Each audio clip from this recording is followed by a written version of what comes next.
Ladies and gentlemen, welcome back to the podcast on Prince. My name is Michael Dean, and you are listening to Podcastjuice. Today, we are going to be giving our thoughts on Celebration 2019 and just sort of our rundown and some of our takeaways from that. But to help me do that today, I've got a few special guests. Joining us first is darling Nisi. How are you doing? Doing okay, recovering from this cold from Celebration, but almost through it. All right. Well, thank you for coming on. And, of course, shout out to the Muse to the Pharaoh crew and everybody over there as well. And also joining us, another special guest, Mr. Christopher Horton. What am I saying? Horton. What? Horton Here's a Who. I don't know. My mind just went crazy. I'm sorry. Funkatopia in the building. Sir, how are you? I'm doing fine. How you doing, sir? Man, I'm doing good. I realized how much rest I got when I was over in Minneapolis. Actually, I had a lot of rest out there. Lucky you. Came back to work, and it's just craziness. But yeah. Oh my God. Well, the thing is, I don't get to sleep in when I'm at home, so I got to sleep in over there. So that was a big difference to me. My nights were going every single night there. I was getting in the hotel at like 3:00 in the morning, and then having to get up. There was no sleeping in the whole time. Gotcha, it was just documentation central. It was crazy. All right.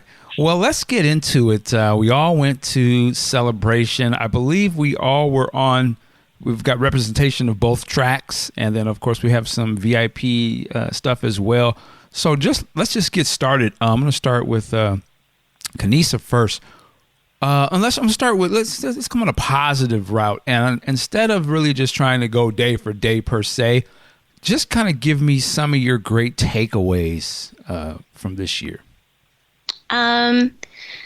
So I always like the Funk Soldiers performances because as much as I love the 80s, I'm kind of a 90s and later Prince person. So I appreciate how much they covered his entire discography during their show. And also how they really dug deep, like Shades of Umber. I never thought I would hear that live. That was really amazing. So I enjoyed their performance. And then I also, of course, enjoyed Jesse Johnson and how cathartic that experience was for him and how he spoke about his time with Prince and why he said what he did and stood behind what he said. But also we got some context about why he said that the way he did, and just to see his journey through the day as he opened up, and then his performance, because I was track too. So we closed out the day with his performance, and it was just like he just looked so free at the end of it. And it was really cool to witness. With the VIP stuff, I loved the stop in Studio A to hear the breakdown of Rock and Roll Love Affair and the isolated vocals and music from that, because we'd heard the some of the other songs in the other studio's control room. Oh, and also being able to go into the control room for Studio A, which was also cool. So I think those were about my highlights. Oh, and Bob Cavallo as well. Mm-hmm. His panel was good because he spoke about how hard it was to get Purple Rain done and how much support they didn't get, especially the tidbit about Richard Pryor's studio producing it initially until that fell through. But I didn't know that before, so that was really good information. All right. Mr. Funkatopia, what about you? Yeah, I'm going to have to agree that Funk Soldiers really brought it. I felt like I really think that there's a great appreciation from the audience, because these are the hardcore Prince fans that are coming to this show. So I really appreciate it when you have an act like Funk Soldiers come in and really kind of dig deep into the library. To me, that makes the most sense. I too appreciated the fact that they did Shades of Umber, and also that they brought out that dance troupe as well. That was really kind of cool. Yeah.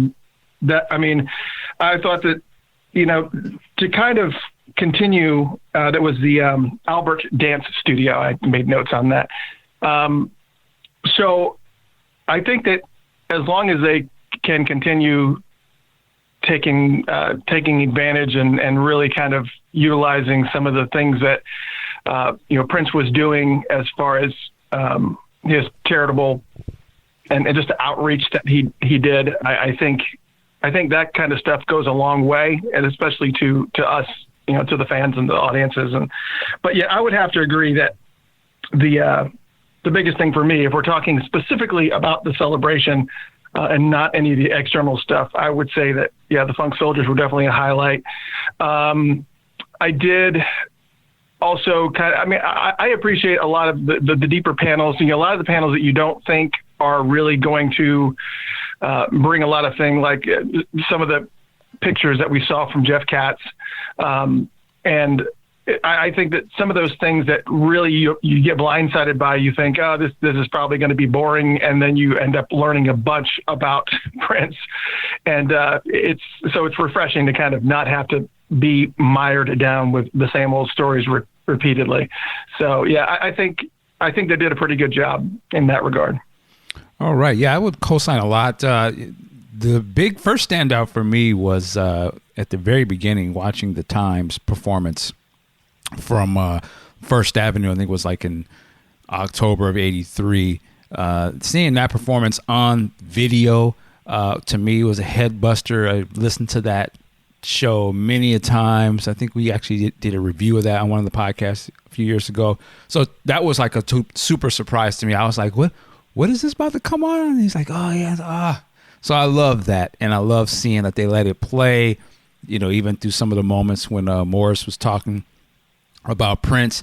The thing about it to me was just like, first of all, seeing all of them, and they're so young, and that this is before Purple Rain, this is before it sort of goes super mainstream, and just like how good they are. And like, even like Morris, to me, he was just so funny, and I was like, man, this is the Morris I was first introduced to by watching Purple Rain. To see him but that was like his real thing. Like, I just like, he was such a, how do I say this, comedic timing, and just his personality was just like, it was just so out there. I thought it was beautiful. So I love that they pulled way deep for that, because one of the things sometimes I feel like they get they show a lot of the later stuff, obviously because the quality is probably a lot better of the footage, but I like that they just went almost like, I said, they went raw. I was like, okay, I like that. So that was great. Jesse, man, salute. The whole thing, Jesse was phenomenal to me. I was already a fan anyway, so to actually see him get some shine, and then the way he went about talking on his panel, for us, and when I saw it, I can't think of the young lady who was up there. Some of you may know her name. Andrea Swinson. Yeah, she asked one question. Yeah. And then for the next, I don't know if it was an hour or whatever, my man was just stream of consciousness. She didn't say a word. Jesse was on Jesse. I was like, he up here giving testimony. I was like, I love it. So he was going deep, and it was just an honest, sincere type of thing. And I love that I felt he addressed everything in his way. And it was a way that you would really be talking to somebody, and there was some uncomfortable things to bring up, and I just thought he went into it, man. I felt everything he was saying. His performance, I thought, was excellent, that he had a full band, and he was doing some of those songs I've never heard live before, that I've always listened to on the record. Shout out to the song Addiction. That was like my favorite Jesse song. I could not believe that he was performing that. And I'm in Paisley Park listening to it. Yeah, it was incredible. So that was great. The other big standout, Bob Cavallo. Excellent. They could have had him extend that a little bit. I thought there were just so many great stories that he told, and things that seemed like he could go into. It just didn't have time, but I thought he was excellent. It was just a way that he was telling the stories to me that I found partly very funny and very informational too. Like, it was, it's like you just listen to a older cat just sit down and just spit a lot of, yeah, let me tell you about one. I thought it was great. And the stuff he was talking about with the Teamsters, and all that, the unions and stuff, and where the money was at, and the trucks and people flattening tires, stuff was hilarious to me.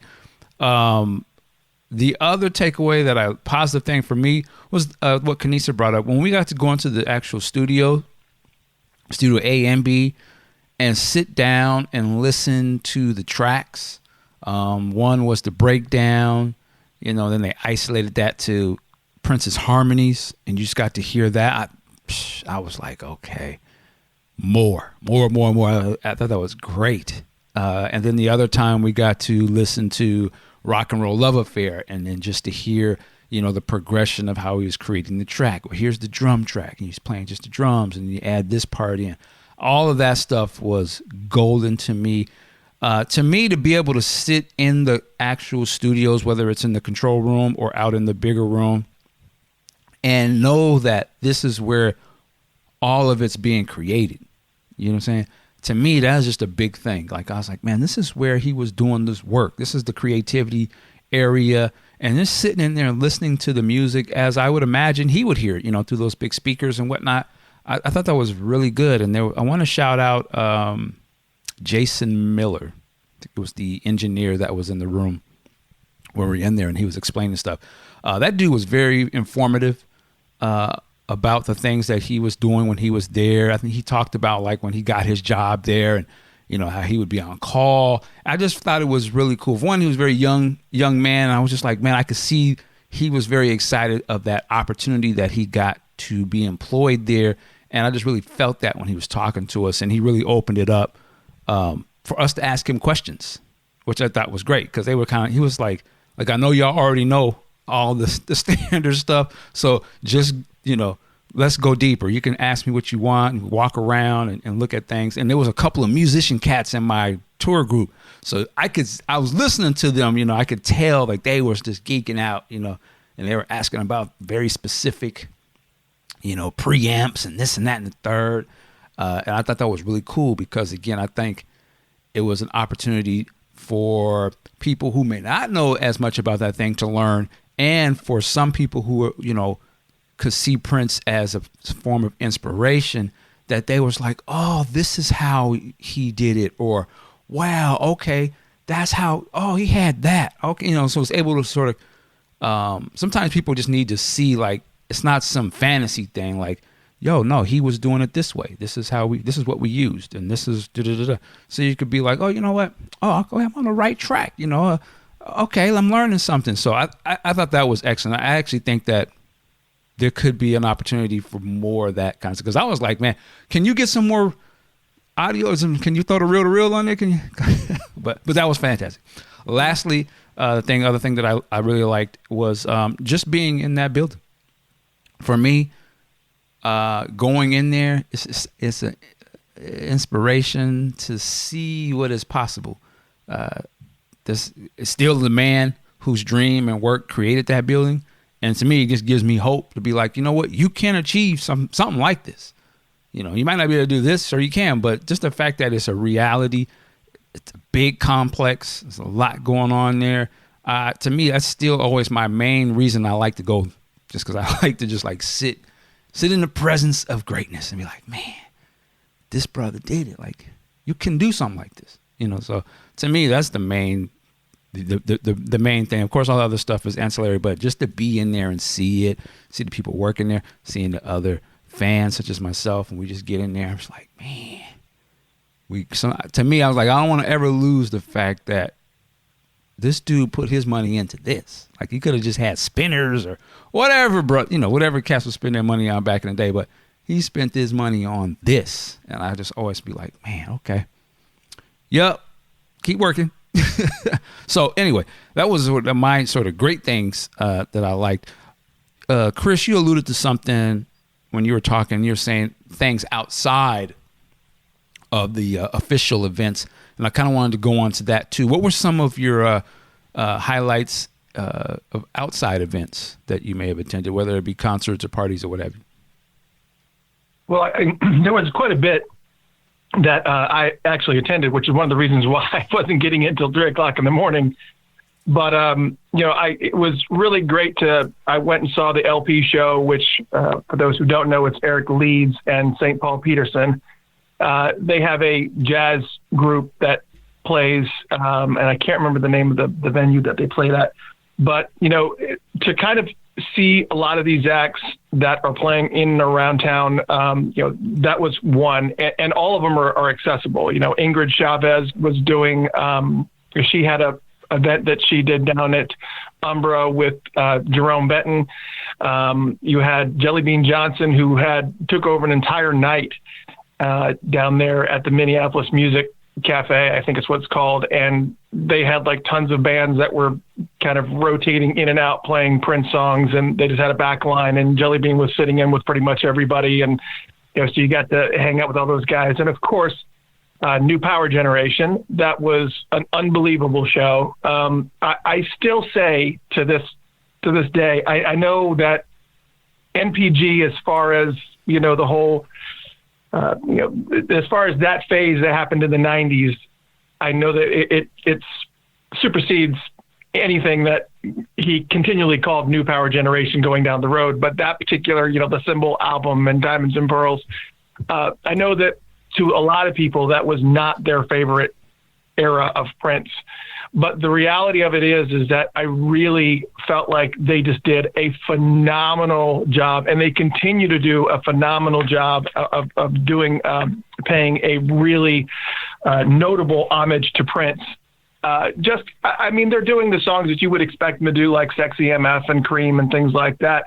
But they are also, are digging pretty deep. I mean, not like insanely deep, but, they're some of the set list, Girls and Boys, and they had Tamar out there with them doing Beautiful, Loved and Blessed, and they were doing Johnny and Love Thy Will Be Done, The Cross, and they have a great new song called Funkify that I'm hoping gets out there in some form or fashion, because it's a really great funk song. But Sacrifice of Victor, Cool. I mean, they really kind of dug deep, and I think it's a real honorable homage to Prince. And so if they happen to come through your town, through their tour, I would highly suggest checking them out. That was a really, really great show. And of course, just kind of going around and hanging out with people, and there's a bunch of different events. Ashley Tamar, she was actually at Electric Fetus doing a limited release of her new EP. She's got a new EP that's called, what is it called? Oh, if this is kind of little giveaway, the EP is called Not in the Vault, Volume 1. And essentially what it is it's 5 songs that are on here, 2 of which were already pre-released, but there's 3 other ones that she, I don't know how much she wants to divulge or not, but the title of the EP is Not in the Vault, Volume 1. Hey, I'll leave it at that. The estate ain't coming after me, so. Yeah, but, I know that there was a bunch of songs that her and Prince had written together, and that I know that he had actually specifically written, signed over rights to all that music over to her before he passed. So I just think that she just doesn't want to tangle with all of it.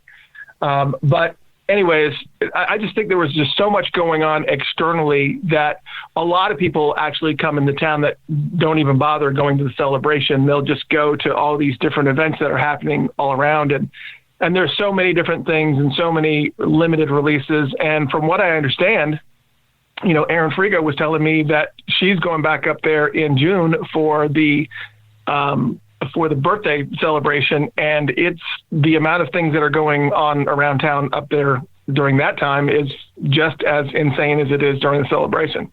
So I think that you really just kind of really have to sit down ahead of time as much as you possibly can to kind of, document all the things that are happening, because between the special performances by the different bands and the solo acts and artists, and on top of that, on, all the different DJ parties that are going on, and dance parties that are happening. Gosh, it seems like in every single corner of Minneapolis and St. Paul.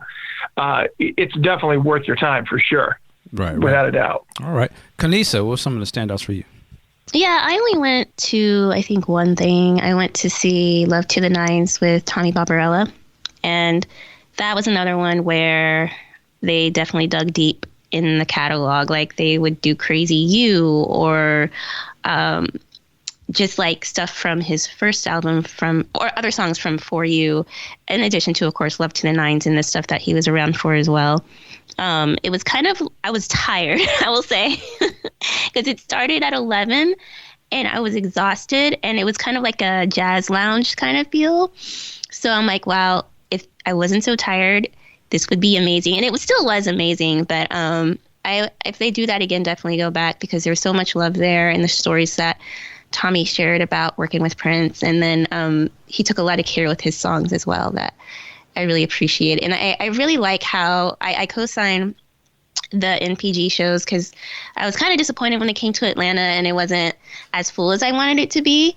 But they do such a great job with the songs, as they did Call My Name either at soundcheck or during the show, and it was just like, this is so good, because they can cover a lot. They can basically cover his entire discog, because they were doing the old school stuff when they were with him, and then they can go up to the end because NPG in some form was still around. So you really do get like a deep dive into the catalog to hear more than the hits, which I really appreciate about really all of the side groups, that they give respect to the entire catalog, because they all had to learn all those songs while they were working with him. So so that was about the only thing that I did. I did mean to go to a couple of others, like Purple Playground did a benefit with their kids. That was really cool. I sent money instead. And the different parties. I'm not a party person. I would prefer to go to shows, but there's definitely a lot to do. And co-sign as well with June. I just saw that there's going to be a boat cruise on Minnetonka or something that I saw come around recently. So there'll definitely be a lot to do. Interesting. And then it ends, or you have to purify yourself. Anyway, what did I do? I'm trying to remember. So shout out. Let me do this. I want to go back to my positives on the celebrations. I forgot one thing, and somebody mentioned them. The True Funk Soldiers. That's the cold. They probably the coldest band in terms of like the Prince bands, in my opinion. Like they had the horns, Shelby J, Kip. I don't know that the dude that plays guitar that's in that band with the goatee. Michael Herring. Okay, they call him Fish. That's my man. He's hardcore, man. That band is crazy. And also because they got Chance Howard. That's just what I wanted to say. Chance Howard, to me, hands down, was the illest cat I seen this whole weekend in terms of the performance. There's something about his voice to me, and just the way he gets down. I love Chance Howard. Like, to me, like just that grown man church. And every song he was just doing was that funky shit. I was like, God damn. I was like, this brother is cold. I was loving. So, yeah, I love me some Chance Howard. Pause. But I do, that brother was putting it down. And also shout out to him on his panel that they had. The Funk Soldiers was him, Kirk. And I can't think of the young man who was up there with a horn player. I can't think of his name. But that was a great panel because he was telling some funny stories. Now, in terms of the outside events, I have to shout out, I'm going to start with Rodney Fitzgerald, Prince 360 celebration, that whole crew. One, because they allowed us to do our podcast thing there at Perkins early Saturday morning. That was crazy, but it was super fun. Yeah, that was fun. Yeah, it was super fun. Yeah. They turned Perkins into, I say they turned it into Glam Slam too. Like, it was a club. Like, I ain't never seen nothing like that, where it was just like the music was blasting there, Brother Jules DJing, people dancing through the aisles, and I mean, it was damn near a club. Like, it was, they turned it out. I was very impressed. It was a very good event. We had a lot of fun with that. I also went to his party he had the day before. I can't think of the place where it was at, but it was like in the basement of the venue, which I thought was cool. It was downstairs, and they had Linka Paris. If I'm saying her name right? Yep. Was the DJ Linka Paris? Yep. Was the DJ? Great party. Again, it was so funny because from where I was staying at, everything was just like a block away. So it was just walked over there. But they turned that out, had a great time with that. A lot of great conversations there. Also, again, I was walking down the street, and shout out to one of my listeners, James. He was staying at the same place. We were walking down the street, and I started seeing some people that I recognized from Facebook going into this place. I was like, well, what is this? And I'm like, oh, this is the Alfonso Star party. I was like, oh, okay. I heard about this. Let me say, walked in, packed out. That dude, Alfonso Star, You might have seen him on Facebook at the Mohawk. That dude know how to put on a show. Like, I was like sitting back. I mean, he had the dancers up there and everybody was, I was like, this is like a whole other show. Like, it was a party, but I mean, they had you jamming. Like, it was complete with costume changes. Yeah. Yeah. I mean, I had to tip my hat to the brother, man. I had a ball there. It was great. You know, it was a great time. A lot of people was in there. But it was fun, man. So I really enjoyed that. And then after that, we walked down the street to Gluck's, to the Paisley 5 and Dime party. Had a great time over there as usual. I mean, it was all of this stuff was just all going at the same time, you know, walking down the street here, going up here. Great. So a shout out to those guys, had these great parties. And like I said, to me, it was just great because all of the other fans are there. Some of your Purple family that you may have saw them last year, or you may have been on social media, and just everyone was there and everyone was mad cool. So I love that. That type of stuff to me is just great. And again, they just playing nothing but Prince music all night, blasting in the club. Like, come on, it was great. What else? I'm just trying to think other events that I went to. There was a lot I didn't get to see because it's hard to kind of go to everything. But those are the ones I personally went to. But I know that they had, again, there were different things at Perkins. There's Electric Fetus. I know there was something going on with a couple of the girls from Third Eye Girl. Yeah, Shelby J's concert. They had Shelby J's concert. She was playing, and she had pretty much all of Third Eye Girl was there. Ida was there, and Hannah was there, and Donna was there, and it was supposedly it was amazing. Yeah, it was amazing. But I was already broke at that point. So, and they also had, I think Donna had some sort of meet and greet thing at the Electric Fetus. I seen people taking pictures with them there. Maybe they were just there. But on that Friday. Mm-hmm. Okay, yeah. So I mean, again, and I agree with Chris. There were a lot of people that I met that were just there for the other events, not the actual celebration, and they had a ball. So you could do that too. Like, I think the first year, that's what I did. I was like, I ain't paying that. I'm just going in here and parking lot pimping and go to this party, that party, and have a ball. So it was great. So all of that stuff was good. Before we get into some things that we may want to see improve or change, wanted to have a discussion on the Armory, Prince and the Big Screen. Now, I believe all of us went to the one last year. That was at the huge arena there. So I'm very curious, what were your thoughts on this year's Prince on the big screen? I'm going to start with Kanisa.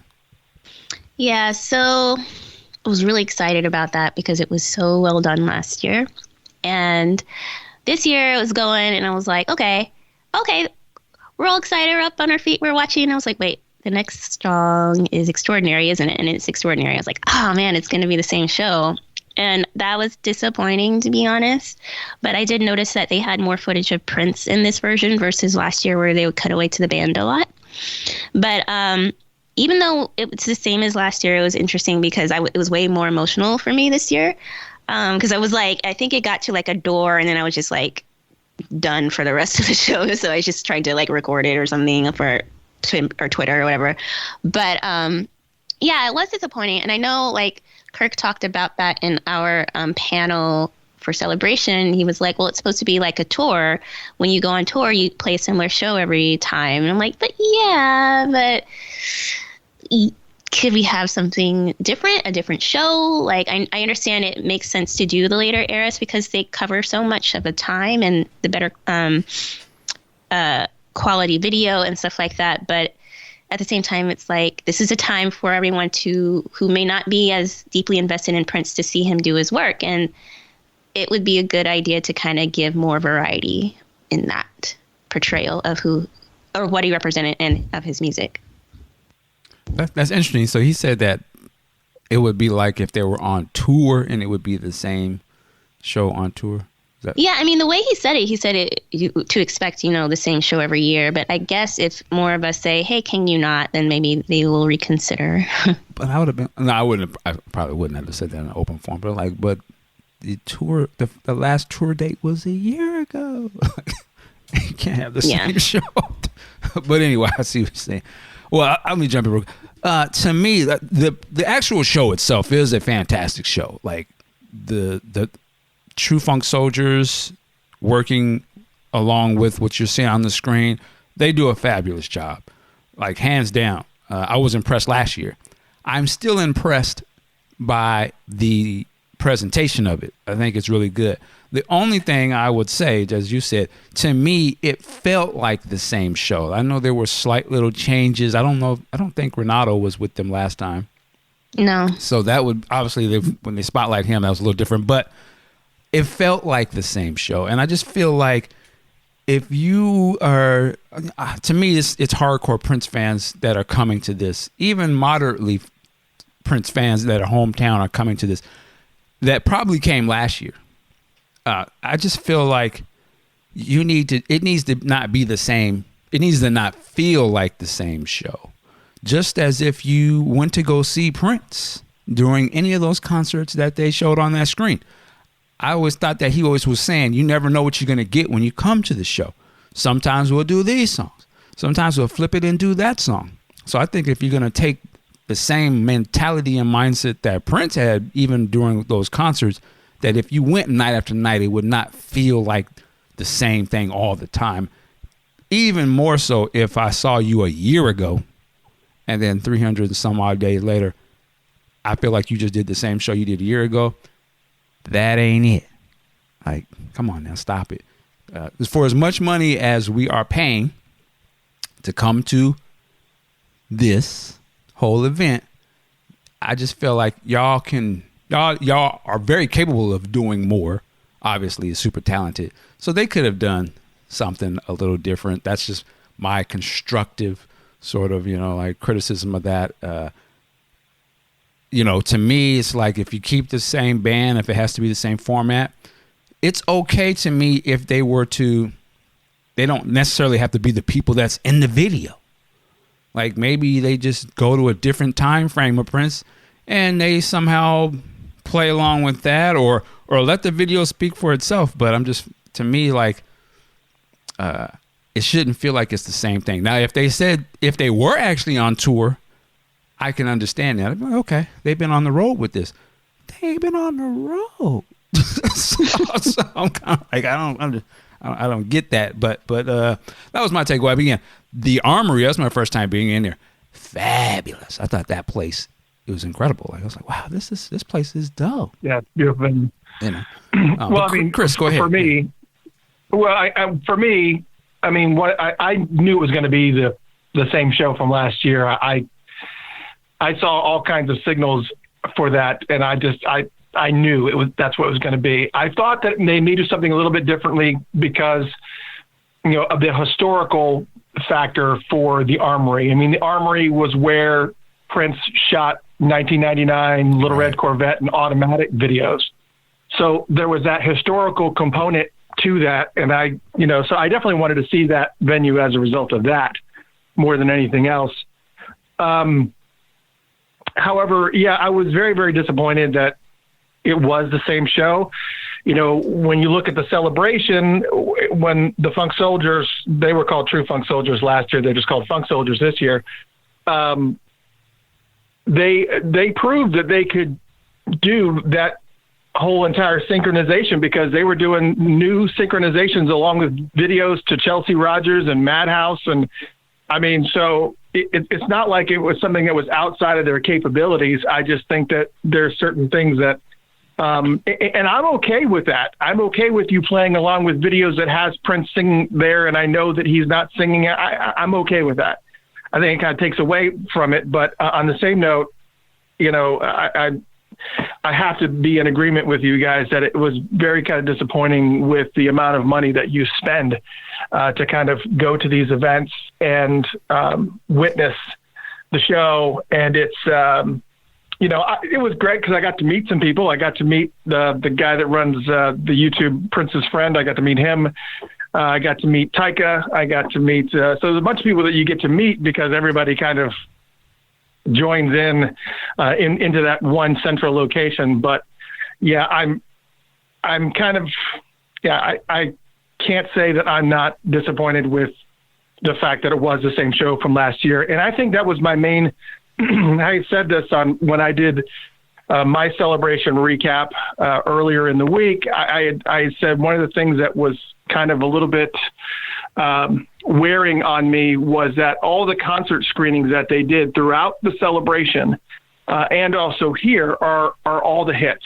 And, you know, when you're doing the concert screenings in the celebration for these hardcore Prince fans, and it's the same songs over and over and over again. We're hearing Kiss, we're hearing 1999, we're hearing Let's Go Crazy, we're hearing When Doves Cry, we're hearing all these songs repeatedly over and over and over again when we're talking about a man that has a library of hits that they could, not necessarily hits, but library of music they can choose from, thousands and thousands of songs. And it's just you're hearing the same 36, repeatedly throughout these concert screenings that they're selecting. I just think that they should dig a little bit deeper, and because it just gets very, very repetitive to me. And that is kind of like an exclamation point when you go out to the Armory to see these big things. And it's, I mean, I get it because it's a much bigger audience. It's not the celebration folk. However, it still just gets to wear thin a little bit after a while. Yeah, and then after that, for the VIPs, they had like a little, I guess, dance party thing upstairs, and that was cool. I thought they was gonna maybe do a little something that it was about just as much as a party as some of the other outside parties were. It was about, it wasn't as live as Alfonso Starr's party, but but it was cool. Again, it was a nice place, so I went up there, checked it out, had a little drink, and dipped out. But yeah, I just think that in terms of for the celebration attendees, and specifically, if VIP, which I was able to try this time, y'all can do put a little bit more, put a little more respect on their VIP ticket. I'm saying, like, give them a little bit more. The dance party thing was cool, but maybe they could have had like the dance party, but come with a free drink, or here's a T-shirt, or some sort of thing that you Can I just say, go ahead. Last year, for that party, go ahead. For that party, like, I literally only did like a walkthrough to see if there was free stuff. Because I was like, we already have parties. Like, that's not. If we're gonna do a party, I felt like it should have been open to everyone, because that's kind of seems like something that's missing. But because there are so many other parties, and because the other parties also have guests, just like that one did, it's not, I wouldn't say exclusive enough, but it's not different enough from what we can already have at a normal Prince gathering. Yeah, there wasn't, aside from it being at that place, which I thought was great. It was just a cool party. But go ahead, Chris. No, what I was going to say was that, last year, from what I understand, they just gave a lot more to the VIPs in that. Obviously the VIPs got a much better level of food than the general admission. I can understand why they make those decisions sometimes, but the food that the general admission people were getting was just atrocious. Grilled cheese sandwiches, and it was just not. It was it was like a fire festival type of menu. You say it was like a fire? Come on, now. They ain't doing it like that. But last year the VIPs actually got an opportunity to actually meet a lot of the acts. They actually got to be able to go backstage and actually hang out and actually break out their phones to get individual photo opportunities with individual artists. They got the limited edition paintings or whatever, or the photos from Steve Park last year. I think they did a lot for the VIP, but I think this year was not, whatever the differences were that I heard of, didn't seem like it warranted that increase in price. Well, I don't remember, because like I got VIP last year, and I guess it depends on the track, because for us, we had a different tent for mealtime that was behind the stage. But and sometimes you could, or the acts would go back there, you can get pictures with them. But my track, they didn't come back there. I think maybe in track 1 they did. But yeah, we did get like a print Steve Park did of like the symbol, and had all the song titles in it. Oh yeah, I remember that. And then of course you get to go into Studio B and get the picture, which I think everyone should be able to do also, just because if you spend all that money, it's weird that you don't get a picture inside Paisley Park somewhere. But yeah, but like between last year and this year, I still feel like it's not quite enough. But I would agree with you. I mean, he was paying an extra, basically another $500 something, right? Like, yeah. I mean, the food was delicious, but it ain't this year. Yeah, but that I feel like maybe it goes to the food. Yeah, that's what I'm saying. They didn't give you that much food now. And I'm gonna say this: I don't really like. Let me be careful. That's not the type of food that I normally would eat. But I would say, like, in terms of what we ate this time, I felt like I got a full plate, or I was like, this is good stuff here compared to last time. I think where I just had maybe a slice of pizza I bought or something like that. So I think the food was good. I don't think that, you're not paying $500 for all that food. There's other stuff. I would kind of question the VIP a little bit versus just a normal experience. Do you get to sit in a little closer section? Yeah, but to me, it also felt like there was noticeably not as many seats this time either. So I don't know, if it's sometimes worth that, but I don't know. I think that there can be some improvements. And now again, the going into the studio and just listening to it, I did very much enjoy that. I don't know if the general got to do that, but this takes us into sort of, I think we're kind of getting into the kind of what can we see done differently for Paisley Park type of conversation, type of thing as well. And I know there's probably a lot to say on this. So let me just say this off the top. I really appreciate that they are doing the celebration.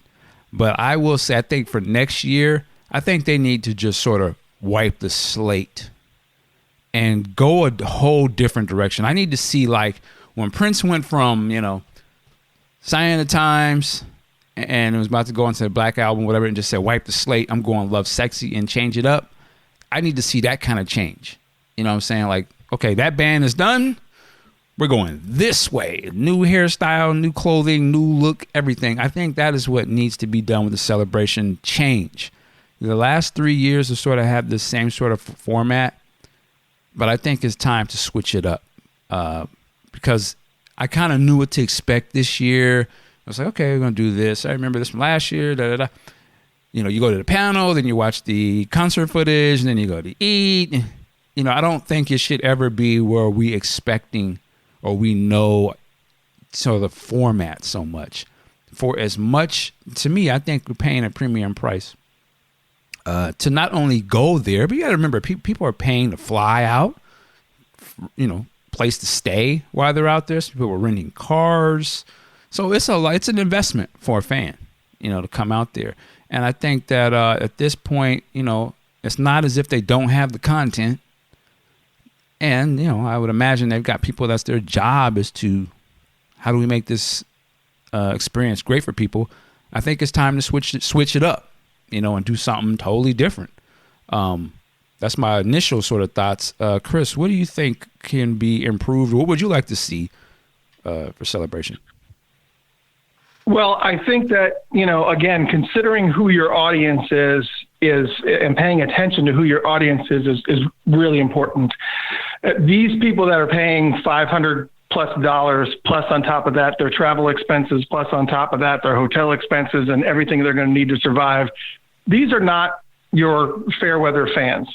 They like to hear the hits just like everybody else, but I think you really need to dig deeper. I think you need to make these concert screenings, these, not just the concert screenings of the main shows that he's always had, but, show us some of the footage from, these insane after parties, where, you're really a deep dive look into Prince and some of his, because whenever he did the after parties, I don't know how many after parties you guys have been to, but I've been to tons of them, and they're just so different from the regular shows.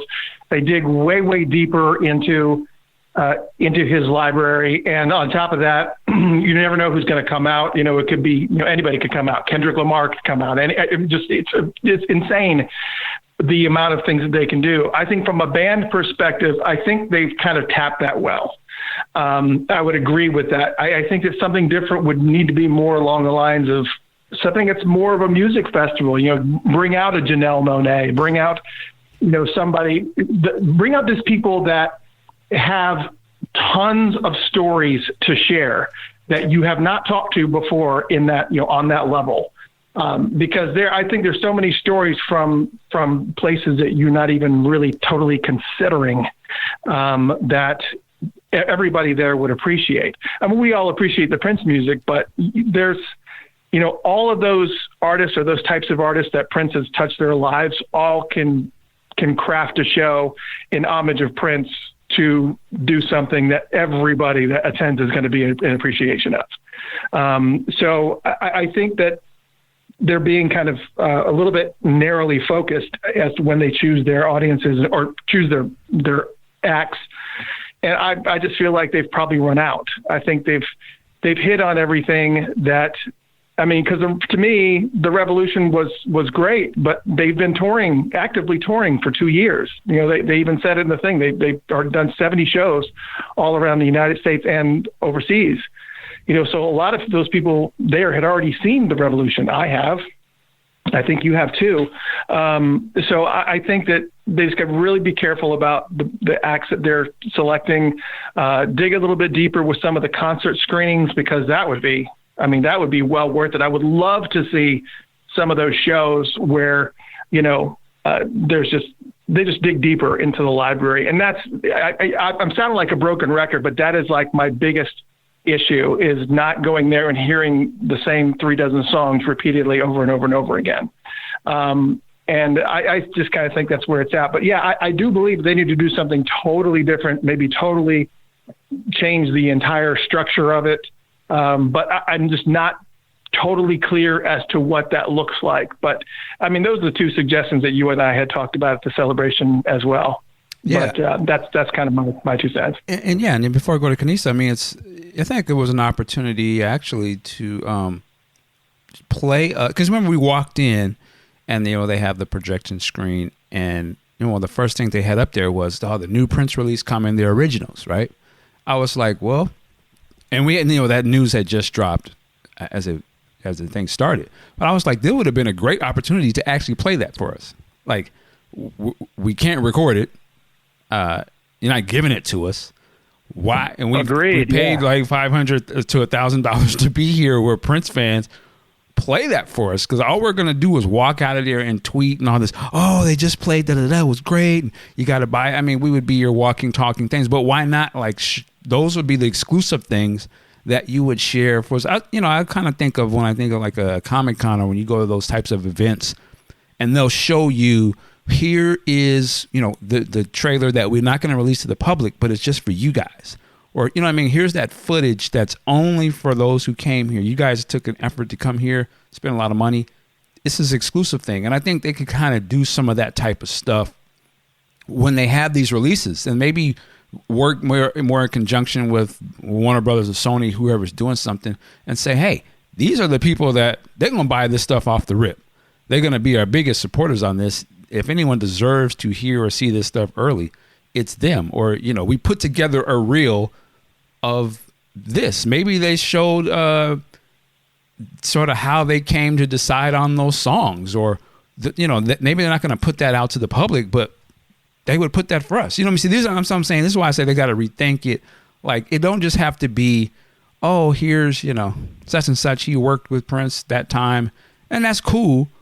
But give us something that's like you can't get somewhere else, something that you can't get on somebody else's podcast, right? Something that's exclusive to us flying out to be in this. So I thought that was one of the things that, that they could do. Just like what you were saying with the footage of the concerts and stuff. Of course, yeah. All the stuff is filmed, we know. All the rehearsals and stuff. You can show us some of that. Like, it ain't got to be, I'm not tripping off the quality of it either. If I can hear it and see it, then we're good. But Kanisa, what's some of your thoughts? Yeah, so this is my third celebration post Duck Out, and I have to say the first one was the best of the 3, because they were much better about covering his whole discography, like the shows that we got 85 Easter show, we got Nude tour show, and then I think there's like a 2011, but basically there's a show from every decade for the screenings. And then I don't know if it's just because of the emotion of the first year just made it stand out, but for me, I feel like that one was probably the most well done. But we were actually looking at the Graceland website to see how they do Elvis weeks. And I mean, they have the model. I mean, because what they do for that, they have different price levels, like from $160 to like $1,500 for however much you want to invest. It's a week long. They have different shows in the soundstage there. They have panels from people who worked for them. If you want to just go see the shows, you can get a ticket for that for like $160. You can get tickets for individual events. Because I think the problem is that the people who go to Celebration have to have money. Like everyone's saying, like, what about the younger generation who doesn't have money like that? Like, I'm lucky to where I'm at a place where I can afford this. But if you're trying to pull in younger fans, it's really cost prohibitive for them to be able to go to Celebration. So there's got to be a way to, bring them in so they can learn and participate too. But I think it's interesting how they're doing the Prince celebration, especially looking at how comprehensive the Elvis weeks are and how many events they have for that. Of course, they've been established much longer as brand, quote unquote, and doing things around him, but it's the same company. So it's just like, maybe just do some similar things there. It's literally dozens of events all week, and it's at different price points that everyone can participate in and enjoy. Oh, that's interesting. I didn't know they had a Elvis thing. Oh yeah, they have like all kinds of events. It's like at Elvis Week, they got stuff for like packages for Girl Scouts. They've got like Father's Day week. It's a lot. They even do the Elvis live in concert like they do for Prince on the big screen too. Interesting. Okay, yeah. I did not know that. Well, I mean, yeah, there's a lot that can be done. And I'm not saying this to shit on, what they're doing so far, but I just feel like, it's now time to up the ante, and I just say, look at Prince as an example. He didn't rest on his laurels. He didn't just do the same thing over and over. Even if it was going to be another greatest hits show, he would make sure like, okay, well, we're going to do it this way. Or, you know what I mean? It wasn't just the same thing over and over again. And I feel like, if this is to honor him, then it can't be the same thing. We have to, there's so much to this guy to explore, to celebrate, to learn from, that, they can do that. Maybe even just like having some themes for the actual celebration. Like when he had his celebration, there was certain themes to it. With the Rainbow Children one, it was focused on that type of stuff. Oh, can I just throw in? Mm-hmm. First year, the first show was a surprise, and it was Funkadelic. It was George Clinton. So it was like, again, first year right. was good because they brought outside people. They had the NPG and Revolution there. They covered, the screenings was One Forever Decade. The panels were also really good. And like, the thing that I was saying also, because you have PR and alumni who's going around the world doing their events and having the opportunity to talk to people who work with him. It's like you guys were saying, it has to be something that's exclusive, only Paisley Park can do, because there's so much that we can get about Prince outside of Paisley Park. And I was looking at, because, Michael Jackson, I'm thinking of all the other people who do similar things, but Michael Jackson has a MJ in the studio thing where one of the studio engineers, again, travels around the world and he hosts studio sessions of fans. It's like 15, 20 people, and they get in and dissect the songs. They get the layers. You hear the isolated vocals. You say, here's how it's built. And it's like $250. I'm going to go to the one in Atlanta later this year to see what it's like. But that would be amazing for Prince. And it would be so easy to do it at Paisley Park as part of Celebration or outside of it, or even at the studios that he worked with in LA, or in New York. But those are the types of things that we're looking for, especially if people are going to spend money, because we will spend our money. So just make it worth it. Yo, I never heard about that Michael Jackson thing. That's kind of blowing my mind.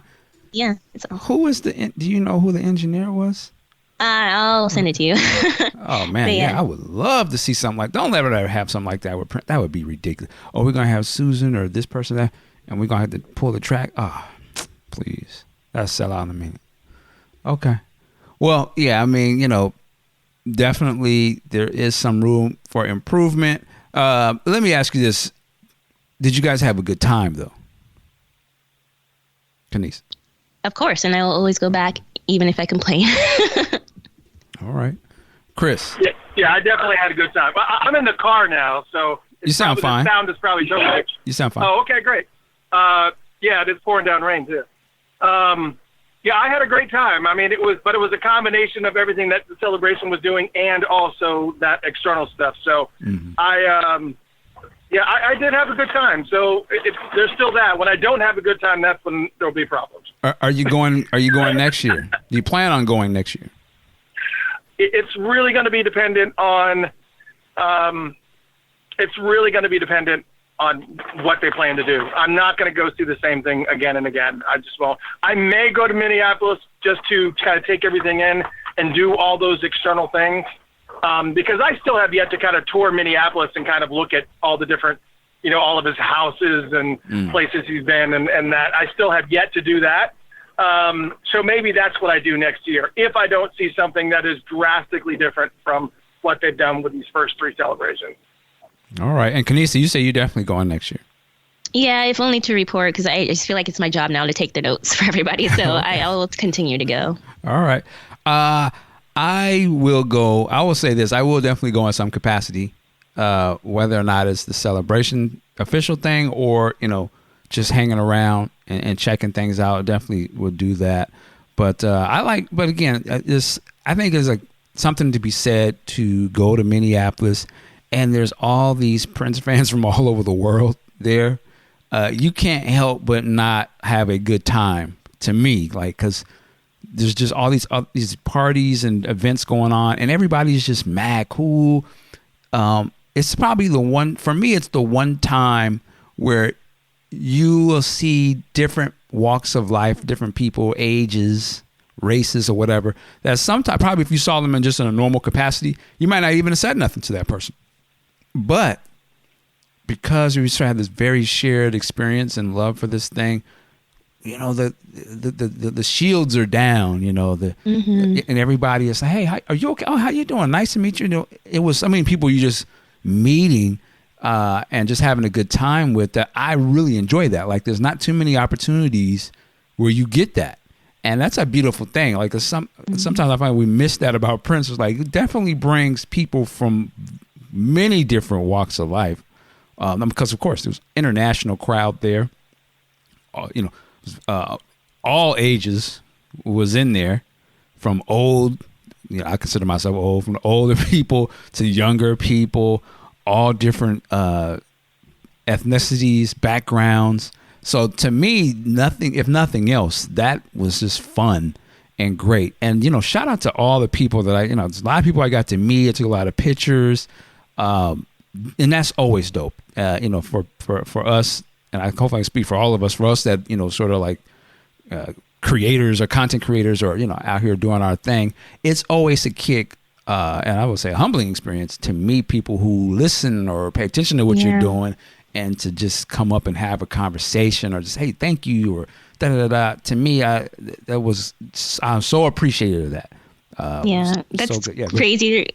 That happened a lot more to me this year. I was like, wait, how do you know my name? That's weird.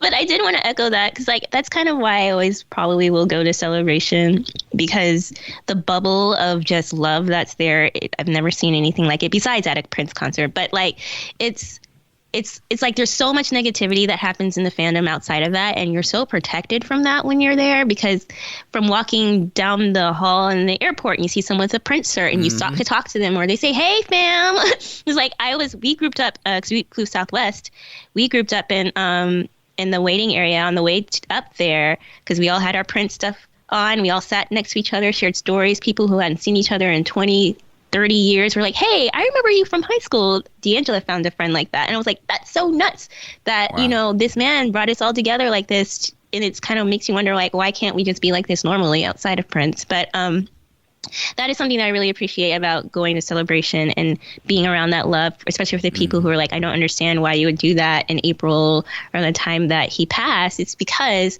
you're around people who get it and who will cry with you and who understand that. And it just feels better to be around so many different people who understand that versus, like a June where it's happier. But because this year, because Celebration was later and the 21st, it wasn't around the 21st, I had a hard time this year because I wasn't surrounded by that. So I guess maybe eventually they'll move it to June, but I'm still going to make it a point to go up there on the 21st. It's like I just need to be around the energy either in the building or around other people who get it, because if you're by yourself for that, it can be tough. Okay. And there were people that I remember we were in the studio and they were doing the pictures thing, and it was a young lady standing to the side, and I said, "Oh, you're not going to go take your pictures?" She's like, "I'm not cool with this." And I said, "I can respect what you're saying. Like, I can get it, but it wasn't, sometimes if you'd have had that conversation on social media, it could have been a whole different, spiral into, all the big talk and all this. But it was just like, I respect that. No doubt. But I'm going to get my picture, but I hear what you're saying. You know what I'm saying? Respect that." And then came back and sat down with her. And I saw a few people, even when we were sitting down in the soundstage, and I don't know what the reasons were, but it's like they wasn't kind of having a good time or something. I was like, okay, well, hey, man, chill out.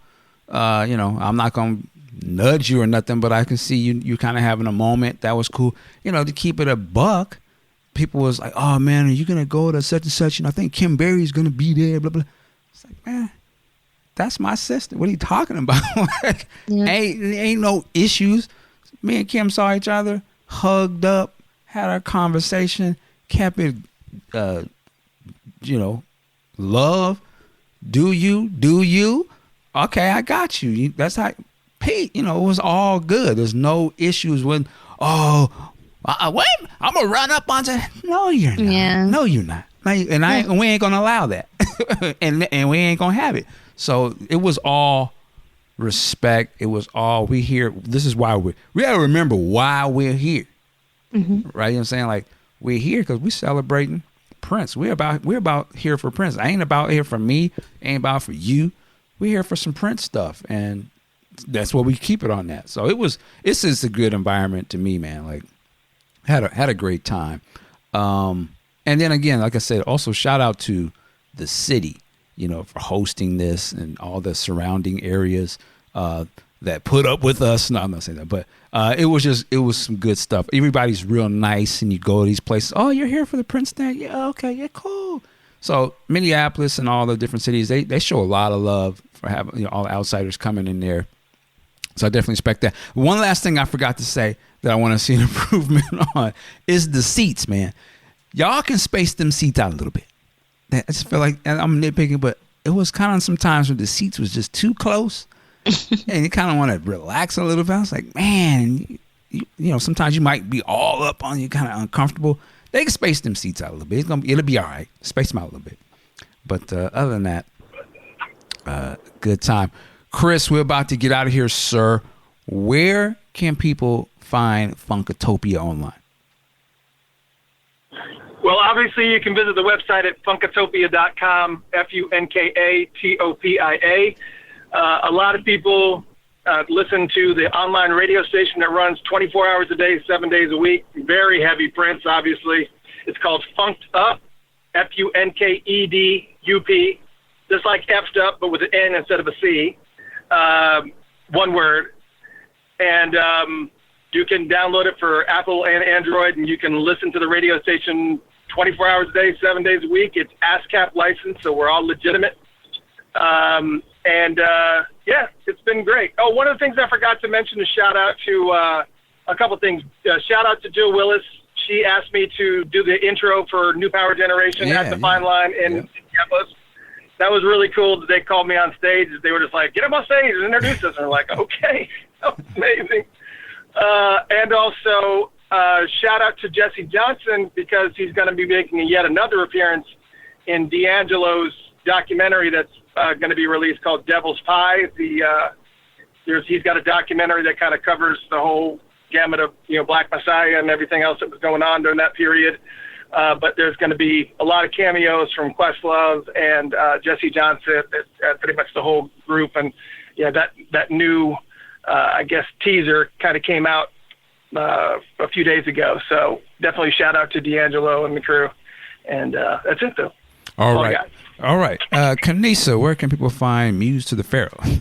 MuseToThePharaoh.com for the podcast. We have Darling Nisi is my Twitter, and Darling Nisi Tumblr, where you can go and find detailed notes of VIP track 2. All right. And you guys got some new gear coming out, merchandise, right? Oh, yeah. We got a new logo by 1999, which I'm very excited about. And yeah, keep your eyes open for that gear. I'm doing a test run first, but yeah. Okay. I'm going to get mine. I'm gonna wear it with pride. Yeah. Oh, so check it out. You can definitely find us at podcastjuice.net. That's where we are. Of course, you can find us on your favorite podcast platforms, iTunes, Stitcher, Google Play, I believe. So yeah, definitely search us out on that. And shout out to all my people that I saw rocking their either Podcast on Prince t-shirts or hoodies in Minneapolis. That was dope. I was like, okay, I see y'all out here. It was repping. So shout out to all those people that I saw that. Shout out to just all of our listeners that we got to meet out there. Again, there was such a blessing. So many people came and said, now I support you on Patreon. I was like, what? So he's like, let me buy you a drink. So we sit down and chop it up with people. But definitely just want to let y'all know that we definitely appreciate y'all. Shout out to people that I met on the tour in my track group. Shout out to all of y'all. Y'all was dope. Made it such a great time. Shout out to the people who gave me a ride while I was out there and put up with me and hung out. I definitely appreciate that. Man, I want to make sure I give shouts who I need to. But yeah, I don't have to go through all the names, but you guys know who you are. But just thank you so much. We definitely appreciate it. As I always say, work it like a job. We'll see you next time. Music like this at home. I think not.